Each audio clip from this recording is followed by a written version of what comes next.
Hello friends, good morning. Welcome to my YouTube channel math guide by Manoj Kumar. हम लोग RRB NTPC का 29 दिसंबर 2020 को shift 1 में जो क्वेश्चन पूछा गया था, तो उसमें हमने पार्ट 1 में लगभग 11 क्वेश्चन तक कंप्लीट किया था। तो क्वेश्चन नंबर 11 के बाद क्वेश्चन नंबर 12 करते हैं। ये 29 दिसंबर 2020 को शिफ्ट 1 का पार्ट 2 वीडियो है। देखिए क्वेश्चन नंबर 12। एक ट्रेन की चाल 80 किलोमीटर प्रति घंटा है।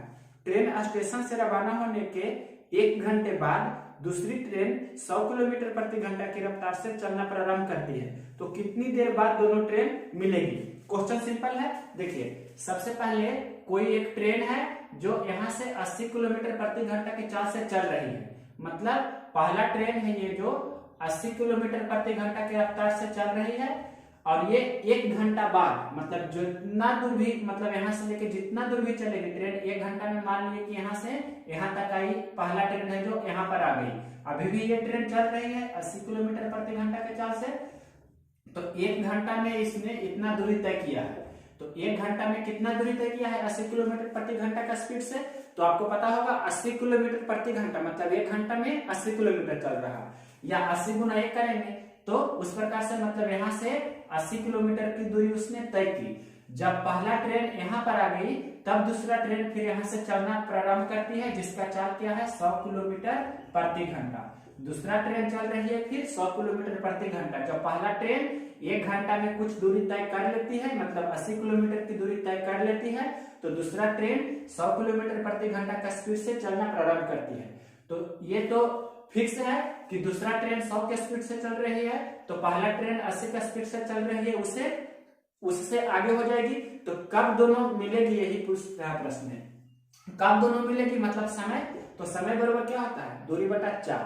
तो दूरी कितना हो गया 80 किलोमीटर, ये हो गया आपके प्रश्न में दूरी।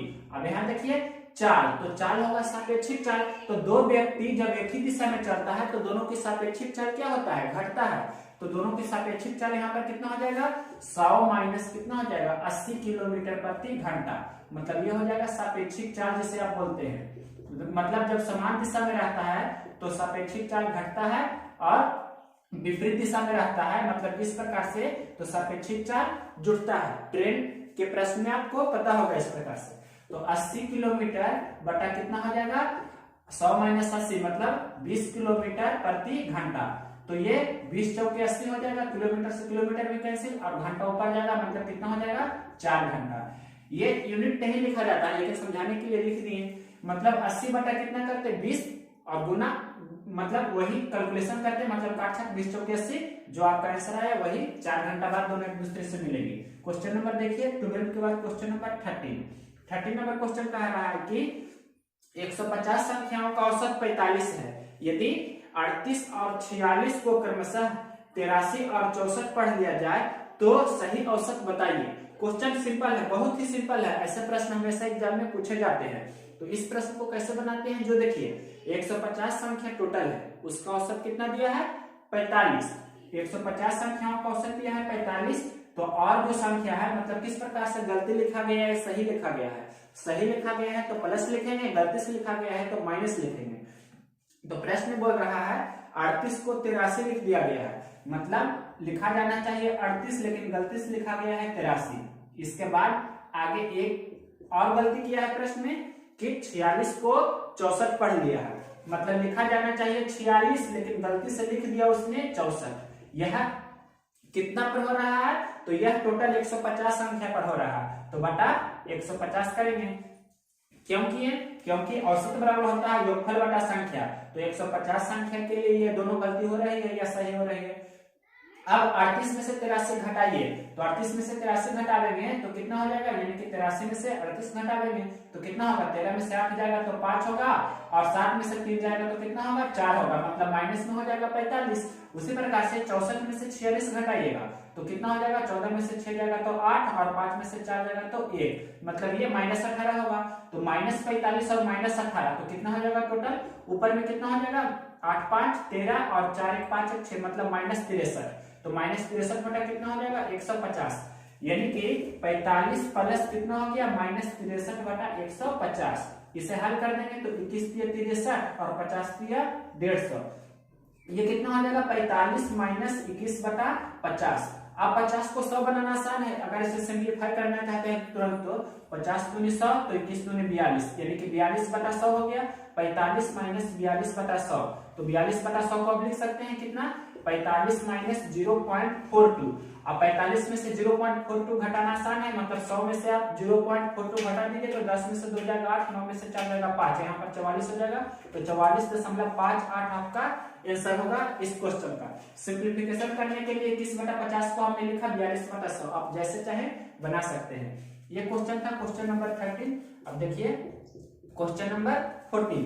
क्वेश्चन नंबर 14 बोल रहा है सिंपल, ये आपको इस प्रकार से सिंप्लीफिकेशन का लिखा है कि 5 भागा है, फिर 1 बटा 5 लिखा गया है प्रश्न में, उसके बाद प्लस का साइन है, फिर ये कर्ली ब्रैकेट है मंझोली कोष्ठ जिसे बोलते हैं, 3 माइनस 2 बटा 3 लिखा है, उसके बाद गुना 4 बटा 3 लिखा गया है, और गुना 4 बटा 3 के बाद लिखा है प्लस 0.36, फिर कर्ली ब्रैकेट से बंद किया गया है। ये आपका प्रश्न है, इसे सिंप्लीफाई करना है। तो सबसे पहले प्लस जहां भी रहता है तो उसके दोनों तरफ हम अलग अलग कर सकते हैं। तो प्लस के पहले वाले जो भी है इसे हल कर देंगे, तो 5 भागा 1 बटा 5, मतलब ये कितना हो जाएगा, भागा को हम करेंगे तो गुना 1 बटा 5 है तो 5 बटा 1 होगा, मतलब ये कितना हो जाएगा 25, प्लस ये देखिए अब कर्ली ब्रैकेट मंझोली कोष्ठ के अंदर वाले को हल करते हैं, तो ये कितना हो जाएगा, पहले गुना की क्रिया है करेंगे तो 4 दूनी 8 बटा 9, मतलब 3 माइनस कितना है 8 बटा 9, प्लस ये कितना है 36 बटा 100 है,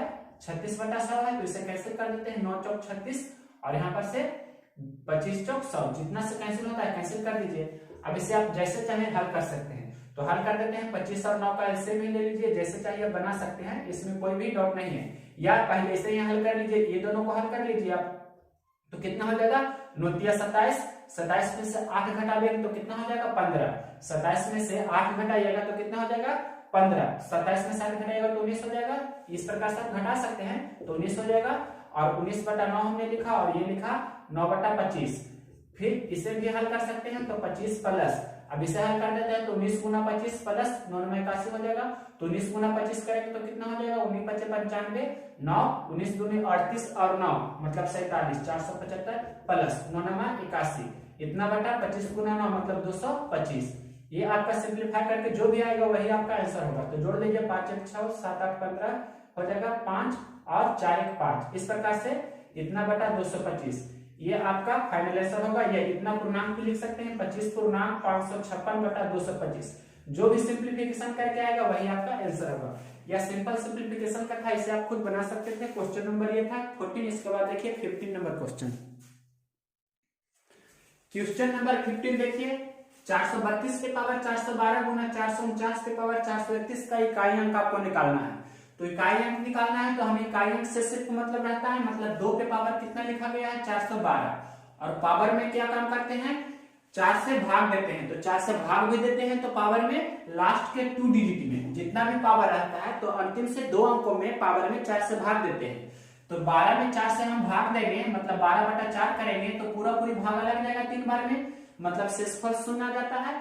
तो जब भी इकाई अंक के प्रश्न में पूरा पूरी भाग लग जाता है 4 से भाग देने पर पावर में, तो क्या करते हैं उसे 4 घात समझते हैं। मतलब क्या 2 पे पावर कितना हो जाएगा 4। सबसे पहले ये आपको समझना है, पावर में हम अगर जो 4 से भाग देंगे जो भी घात लिखा है 412 मतलब लास्ट के 2 अंक मतलब 12 है, तो उसमें 4 से हम भाग देंगे तो पूरा पूरी भाग लग जाती है, तो उसके जगह पर हम क्या लिखेंगे 4 गुना, उसके बाद 449 पे पावर कितना है 931, तो आधार का इकाई अंक लेंगे और पावर में 31 में क्या से भाग देंगे 4 से, वो क्रिया भी कर सकते हैं।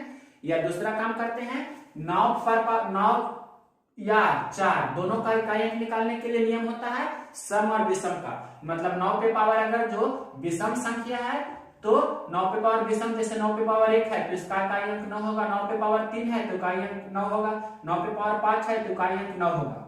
उसी प्रकार से 9 पर पावर अगर जो विषम संख्या रहे सम संख्या रहे, ये तो विषम रहेगा तो 9 होगा, और 9 पर पावर अगर जो सम संख्या रहे मतलब 9 पे पावर 2, 9 पे पावर 2 मतलब 9 9 81, तो 81 का मतलब इकाई अंक 1 हो गया। 9 पे पावर 4 तब भी इकाई अंक 1 होगा, 9 पे पावर 6 तब भी इकाई अंक 1 होगा, यानी कि 9 पे पावर विषम संख्या तो इकाई अंक 9 होगा, 9 पे पावर सम संख्या तो इकाई अंक 1 होगा, 9 पे पावर विषम तो 9 और 9 पे पावर सम तो इकाई अंक 1। उसी प्रकार से 4 के लिए होता है 4 के पावर अगर जो विषम संख्या है तो इकाई अंक कितना होगा 4। जैसे 4 के पावर 1 तो 4 होगा, 4 के पावर 3 तो 64 होता है, मतलब 4 होगा। अब 4 के पावर अगर जो सम संख्या रहे, मतलब जैसे 4 के पावर 2, 4 के पावर 4, इस प्रकार से, तो 4 के पावर 2 मतलब 4 चौके 16, तो इकाई अंक कितना होता है 6। 4 के पावर 4 मतलब 256 होता है, तो इकाई अंक 6। यानी कि 4 के पावर सम संख्या तो इकाई अंक 6 होता है, 4 के पावर विषम संख्या तो इकाई अंक 4 होता है, 9 के पावर विषम संख्या तो इकाई अंक कितना होता है 9 होता है, 9 के पावर सम संख्या तो इकाई अंक कितना होता है 1 होता है। यानी कि 4 और 9 के इकाई अंक निकालने के लिए सम विषम का कंसेप्ट होता है। तो 9 के पावर क्या है 431, मतलब क्या हो गया टोटल ये क्या है 431 हो गया विषम संख्या, और विषम का मतलब सबसे छोटा विषम संख्या 1, तो 9 के पावर 1 इसे समझ लेंगे, 9 के पावर 1 मतलब कितना हो जाएगा 9 ही, या ऐसे भी कर सकते हैं 2 पे पावर 4 मतलब 16 का इकाई अंक 6 हो जाएगा, 9 पे पावर 1 मतलब 9। अब 6 गुना 9 करेंगे तो 54 होगा, 54 मतलब इकाई अंक कितना हो जाएगा 4। तो आपका आंसर हो जाएगा इतना गुना इतना का इकाई अंक 4। इस प्रकार से देखिए क्वेश्चन नंबर 16, ये इस प्रकार से क्वेश्चन है, इसमें आपको x प्लस वाई का मान पूछ रहा है। तो √8 के जगह पर हम क्या लिख सकते हैं, √8 को लिखेंगे पहले 4 गुना 2 और 4 का वर्गमूल 2 हो जाता है, मतलब √8 के जगह पर लिख सकते हैं 2√2। तो यहाँ पर 2√2 लिखेंगे, यानी कि 2 गुना 2√2 तो कितना हो जाएगा 6√2, यानी कि 11 प्लस 6√2 इसका वर्गमूल बराबर x प्लस y√2 इसका भी वर्गमूल। तो दोनों तरफ हम स्क्वायर कर देंगे तो वर्गमूल स्क्वायर से कैंसिल हो जाता है इस प्रकार से। तो 11 प्लस 6√2 और ये कितना हो जाएगा x प्लस y√2। तो कंपेयर करेंगे, यानी कि 11 के जगह पर x है और 6 के जगह पर y है, तो x का मान 11 और y का मान कितना हो गया 6। तो इस प्रकार से आपसे प्रश्न पूछ रहा है x प्लस y, दोनों को जोड़ देंगे तो x प्लस y बराबर कितना हो जाएगा 11 प्लस 6, इसका मतलब कितना 17 आपका आंसर होगा। नेक्स्ट क्वेश्चन देखिए, क्वेश्चन नंबर 17, 18 दोनों एक ही वेरायटी का क्वेश्चन पूछा गया है।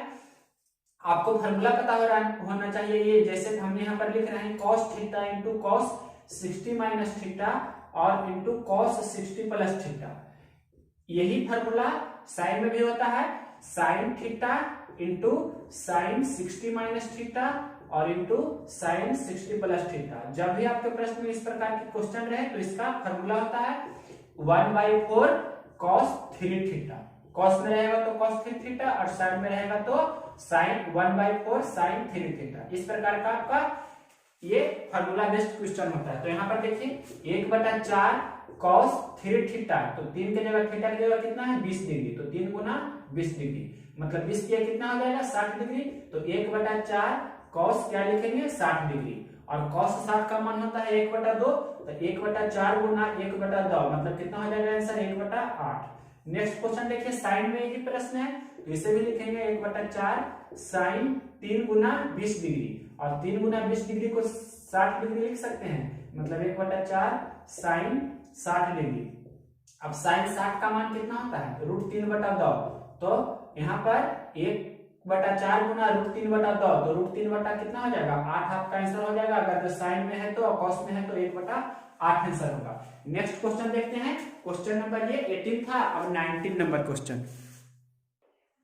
क्वेश्चन नंबर 19 देखिए, यदि दो संख्याओं के लसा और मासा का योग तथा अंतर क्रमशः 369 एवं 351 है एवं पहली संख्या 72 है तो दूसरी संख्या बताइए। मतलब लासा और मासा का योग आपके प्रश्न में एलसीएम प्लस एचसीएफ बराबर दिया गया है कितना 369 मतलब 369, और उनके मासा कितना दिया गया है आपके प्रश्न में, लासा और मासा का अंतर मतलब एलसीएम माइनस एचसीएफ आपके प्रश्न में कितना दिया गया है 351, ये आपको दिया गया है 351, ठीक है। और एक संख्या दिया गया है पहली संख्या 72, पहली संख्या बराबर कितना है 72, तो आपसे पूछ रहा है दूसरी संख्या कितना होगा, जो बहुत ही सिंपल क्वेश्चन है। यहाँ पर कैसे करेंगे, जो देखिए सबसे पहले इसे जोड़ेंगे तो plus HCF minus HCF cancel हो जाएगा, तो एक एलसीएम मतलब 2 एलसीएम बराबर कितना हो जाएगा, इसे जोड़िए तो 9 1 10 6 5 11 1 12 3 3 6 1 7 मतलब 720 हो गया।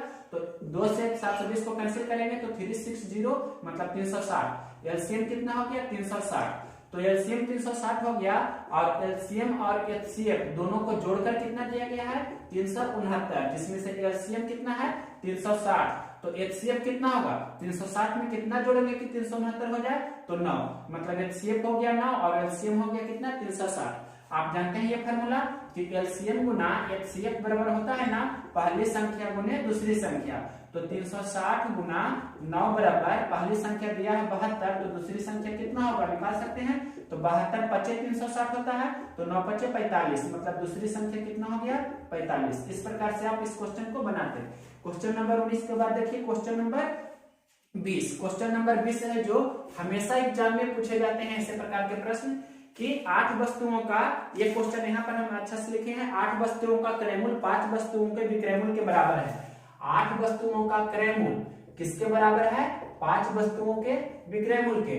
तो यहाँ पर से क्रयमूल और विक्रयमूल का रेशियो कितना हो गया 5:8, मतलब 5:8। 5 रुपया में खरीद रहा है, 8 रुपया में बेच रहा है। इसे 100 पर कर लेते हैं तो 20 से गुना करेंगे और इसमें भी 20 से गुना कर देंगे, मतलब 100 रुपये में खरीदता है और 160 रुपया में बेचता है, तो 60% का लाभ हो रहा है। इस प्रकार से आप बनाते, या इसे आप ऐसे भी कर सकते थे कि 5 रुपये में खरीद रहा है, 8 रुपये में बेच रहा है, तो कितना का लाभ हो रहा है 3 रुपया का लाभ हो रहा है, 5 पर लाभ हो रहा है, तो 3/5 गुना 100 करेंगे तो 1/5 मतलब होता है 20%, तो 3/5 मतलब हो गया 60%। डायरेक्ट भी बना सकते हैं। क्वेश्चन नंबर 20 के बाद देखिए क्वेश्चन नंबर 21। ये था कि आपको वर्गमूल निकालना है 10 89 00 का। तो 00 के बदले सबसे पहले तो 1 0 हो जाएगा, और 10 89 का आपको याद भी होगा कि 30 30 से 300 होता है, 31 31 से 961, 32 32 से 1024, 33 33 से 1089, मतलब डायरेक्ट आप 33 लिख सकते हैं, या आपको 40 तक आ ही रहना चाहिए। अगर जिसे मेथड से बनाएंगे तो कैसे बनाएंगे, तो सबसे पहले इसका तरीका सीख लीजिए। इसका मेथड जो होता है, मेथड आपको आना चाहिए बनाने के लिए, समझा रहे हैं। देखिए 10 89 गुना 100 इसे हम लिख सकते हैं, और 100 का वर्गमूल तो सबसे पहले 10 हो जाएगा ही। अब 10 89 का वर्गमूल निकालना है, तो 9 है, तो 9 के लिए या तो 3 होगा या 7 होगा इकाई अंक। 9 का वर्गमूल क्या होता है, या तो जिसके अंत में 9 होता है तो उसका वर्गमूल या तो 3 होगा या 7 होगा। अब देखिए तो 2 अंक का काम खत्म हो गया।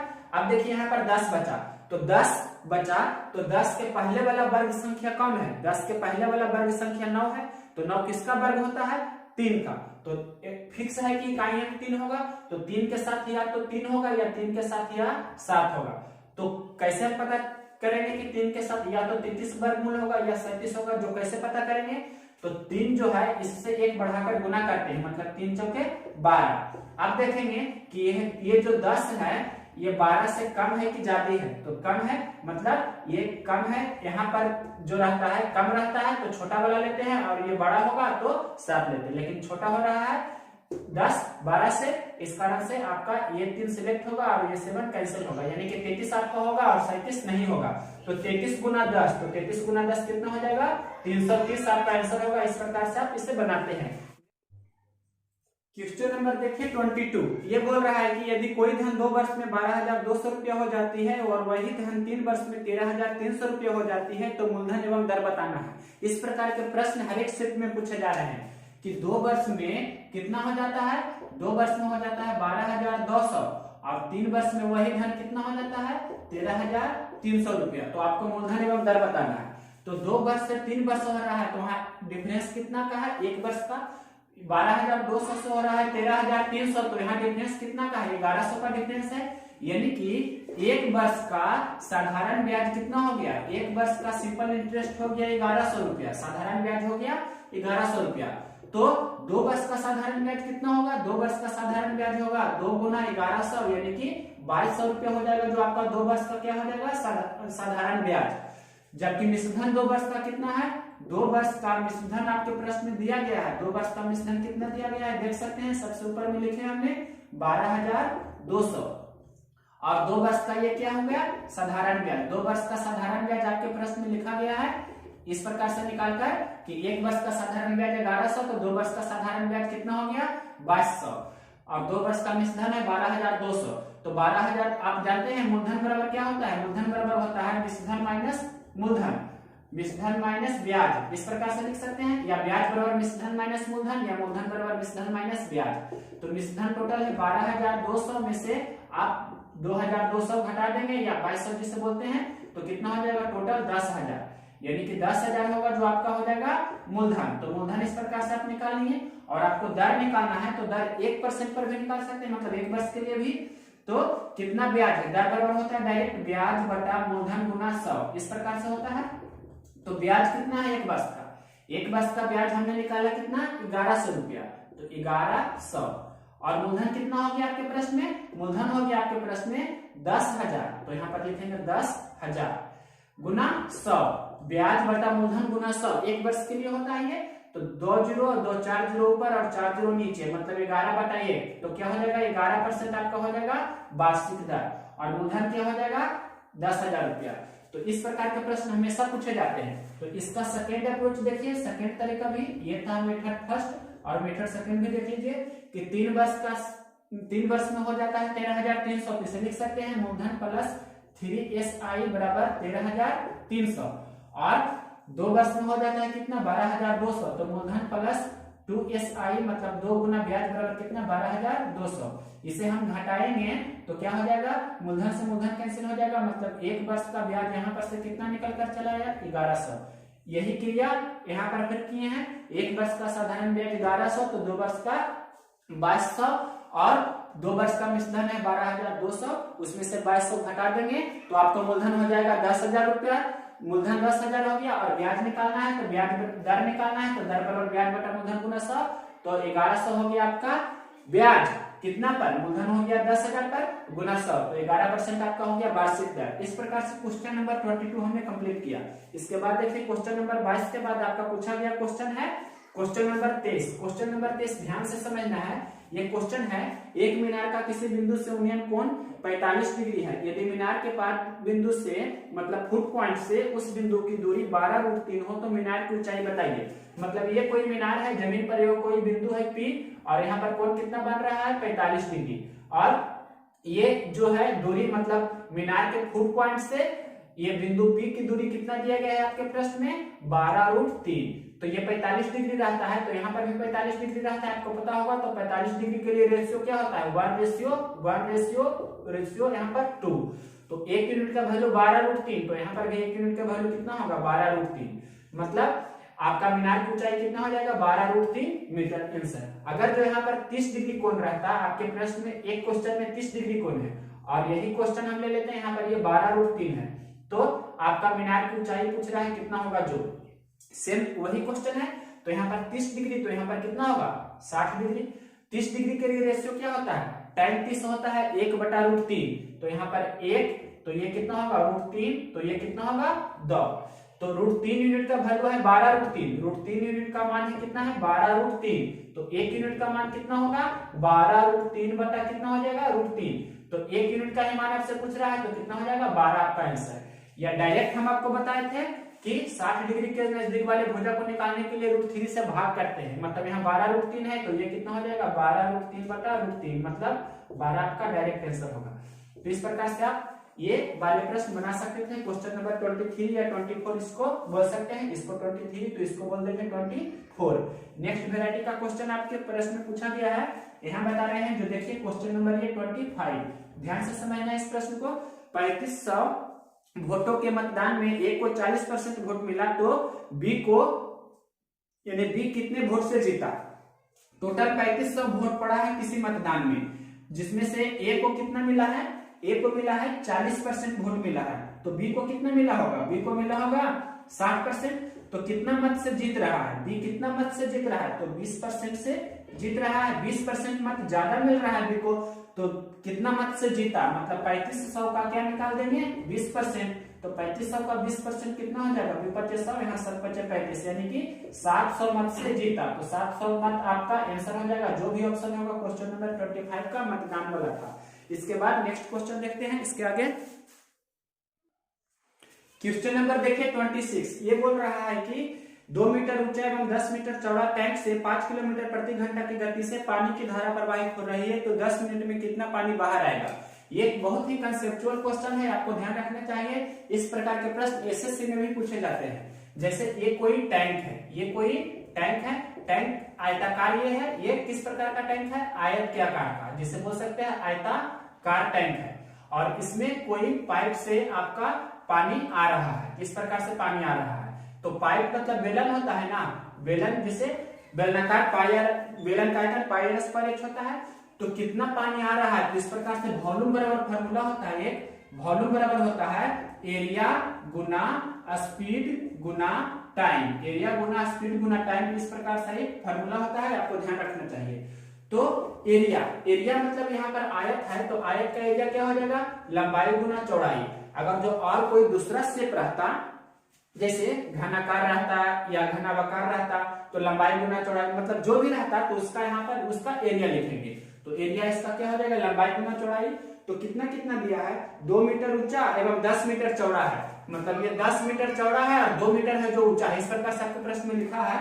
तो इसका क्षेत्रफल कितना हो जाएगा, 10 गुना 2 मीटर गुना मीटर लिख देते हैं डायरेक्ट, जितना लिखा गया है उतना ही, मतलब 2 मीटर गुना 10 मीटर, इस प्रकार से हमने पूरा लिख दिया। स्पीड कितना दिया है, 5 किलोमीटर प्रति घंटा, स्पीड दिया है 5 किलोमीटर प्रति घंटा, और टाइम कितना दिया है, 10 मिनट, 10 मिनट, इस प्रकार से। तो सभी को यूनिट सेम करेंगे ना, तो 2 मीटर गुना 10 मीटर, ये तो ठीक है, और 5 किलोमीटर प्रति घंटा को मीटर प्रति सेकंड में बदलेंगे तो 18/5 से गुना होगा, ये हो गया मीटर प्रति सेकंड, मीटर बटा सेकंड, या ऐसे भी हम लिख सकते हैं मीटर बटा सेकंड को, और गुना 10 मिनट है तो 1 मिनट में 60 सेकंड, तो 10 मिनट में 10 गुना 60, ये हो जाएगा आपका सेकंड। अब इसे हल करेंगे तो 5 से 5 कैंसिल हो जाएगा, और यहाँ पर देखिए आपको दिख रहा होगा एक चीज कि ये सेकंड है और ये सेकंड है, मतलब मीटर बटा सेकंड को हम यहाँ पर ऐसे लिख देते हैं, तो सेकंड से भी सेकंड कैंसिल हो जाएगा।